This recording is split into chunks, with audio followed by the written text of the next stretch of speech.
8h22, le temps du parti pris d'Hervé Gattegno. Bonjour Hervé. Bonjour. Alors que François Hollande et Manuel Valls appellent au sang-froid après les attaques meurtrières de Jouer les Tours, Dijon et Nantes, le Front National accuse le gouvernement de minimiser la menace terroriste. Votre parti pris, Hervé, le meilleur allié des terroristes, c'est le FN. Qu'est-ce qui vous fait dire ça ?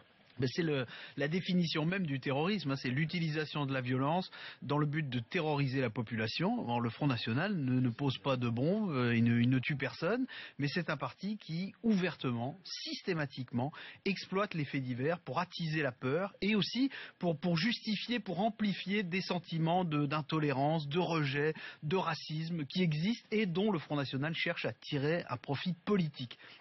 Dans ces conditions, on ne sait pas ce qui relève exactement du terrorisme ou du crime maniaque dans les trois attaques terribles de ces derniers jours, mais ce que fait le Front National relève bel et bien d'une forme de terrorisme. Ceux qui veulent intimider la France, et on sait qu'il y en a, ils ont, avec Marine Le Pen et avec son parti, un allié particulièrement empressé. Alors pour préciser un peu votre pensée, vous trouvez donc que le gouvernement a raison de ne pas qualifier de terrorisme l'ensemble de ces actes ? Oui, tant qu'il n'y a pas de certitude, les autorités, que ce soit les autorités judiciaires ou politiques, elles ont raison de ne pas alimenter la psychose.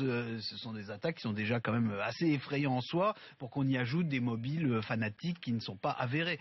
On peut parler de terrorisme pour jouer les tours. À Dijon et à Nantes, il semble qu'on ait plutôt affaire à des marginaux désaxés. Surtout, le fait de lier ou pas ces crimes au terrorisme islamique, en réalité, ça ne changerait rien du tout. On voit bien que ni les enquêtes en cours ne seraient modifiées, ni la mobilisation de la police et de l'armée ne serait augmentée. Elle est déjà très élevée et elle a encore été renforcée depuis hier par le gouvernement. En fait, ça produirait quoi ? Ça ne ferait qu'ajouter au climat d'insécurité et à la stigmatisation des musulmans dans notre pays. Donc ce n'est pas Manuel Valls qui minimise les faits, comme l'en accuse Florian Philippot, c'est le Front National qui maximise les effets. Contrairement au Front National, l'UMP ne critique pas, ou alors très peu, le gouvernement sur ces sujets. Vous pensez que dans ces circonstances, c'est l'unité nationale qui doit s'imposer ?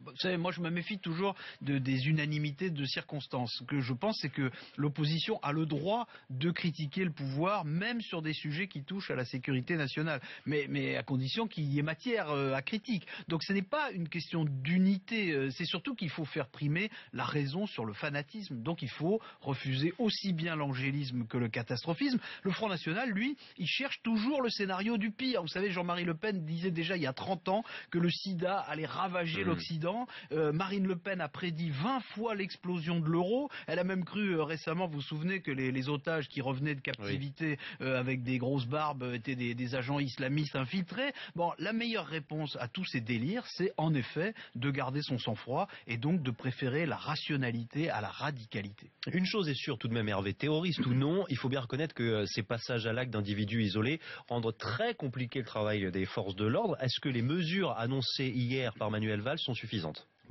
On ne peut juger qu'au résultat, donc c'est jamais tout à fait suffisant. C'est vrai qu'on voit de plus en plus des hommes seuls qui se radicalisent et qui décident de s'armer en dehors de toute organisation, pas seulement en France. Pas seulement des islamistes. Je vous rappelle qu'on a vu aussi des fanatiques d'extrême droite en Norvège, aux États-Unis, commettre des massacres. Bon, face à cela, aucune police n'est à 100% efficace. On ne peut pas surveiller l'intérieur du cerveau des individus. Le Front National, avec toutes ses rodomontades, il ne dit jamais par quels moyens il propose de toute façon de lutter contre ces crimes qui sont pratiquement imprévisibles. Alors, sauf peut-être des moyens comme la torture, mais Marine Le Pen nous dit qu'elle a été mal comprise sur ce point. Donc admettons, mais en tout cas, ce qui est sûr, c'est que sur ce sujet-là, comme sur beaucoup d'autres, le Front National est un parti qui procède par incantation, mais qui n'avance pas de solution. Le parti pris d'Hervé Gattegno. Merci beaucoup, Hervé. À demain, bien sûr. Vous serez là pour Noël. On sera là tous pour Noël. Il est 8h27.